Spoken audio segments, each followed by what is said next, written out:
real, honest, and vulnerable with you here today. One of my biggest pet peeves at night is my husband's snoring. It sounds like nails on a chalkboard, and I know you're with me. And unfortunately, I'm not here to solve his snoring. I wish I could. But what I am here to talk about is snoring or mouth breathing normal in your child. Hi, my name is Sarah Bazio, and as the pediatric sleep expert at Yours and Baby Sleep, not only do I have a snorer for a husband, but I have helped hundreds of families around the world get their child's sleep on track, and I'm here to help you today.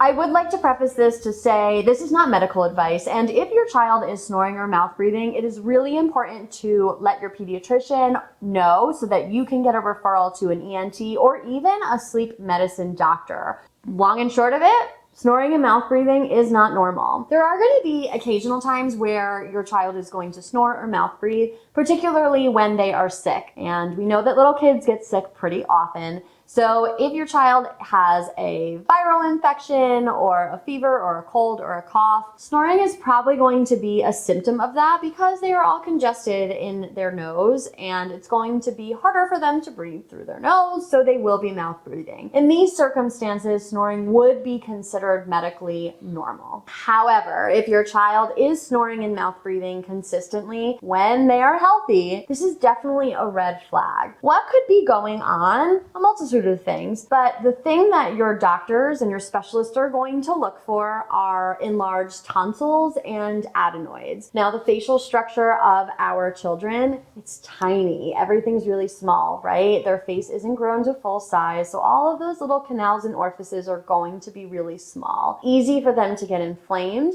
It's easy for the tonsils to be enlarged. It's easy for the adenoids to be enlarged. However, if they are too enlarged, they will start to interfere with sleep. And this can cause sleep disordered breathing, such as sleep apnea. Whenever I'm working with a family on their sleep, specifically getting them to sleep through the night, the first thing that I want to assess is that they do not have any sleep disordered breathing. I want to make sure that your child isn't mouth breathing or snoring. This is a medical reason that we really need to look at and solve before we start to implement any behavioral modifications to sleep. Behavior modifications to sleep, in layman's terms, just as sleep training. Mouth breathing and snoring can cause your child to wake up frequently throughout the night. The reason being they're never really in a deep sleep, right? And if you have slept next to somebody who is a snorer, like I have a lot of experience doing, you do see that the snoring does increase in intensity and then gets to a point where the body almost jolts itself awake in order to reset the breathing. So this is happening in your child too.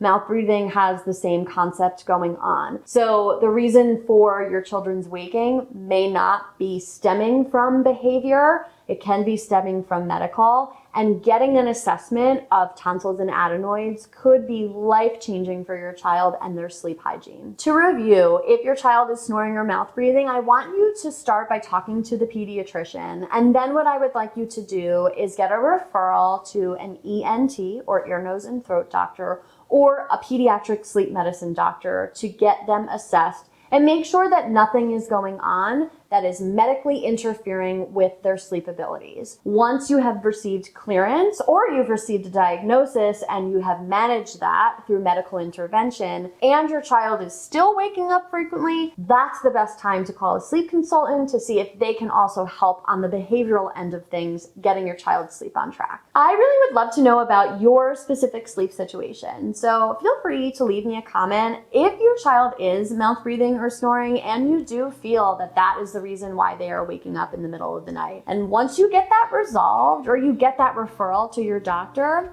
I'd love to chat with you personally. So I do work with families one-on-one to help modify sleep behavior to get your child sleeping through the night. And the best way to learn more about that is to head to my website, yoursandbabysleep.com, and book a free 15-minute assessment call with me. You can do that by clicking the links below. If you found this information helpful, I would love to know. Go ahead and give this video a like. And guess what? I release sleep topic videos once a week. So I'd love for you to be the first to know, and the best way to do that, subscribe and turn on notifications. As always, from my living room to yours, thank you so much for joining me today, and I can't wait to see you next time.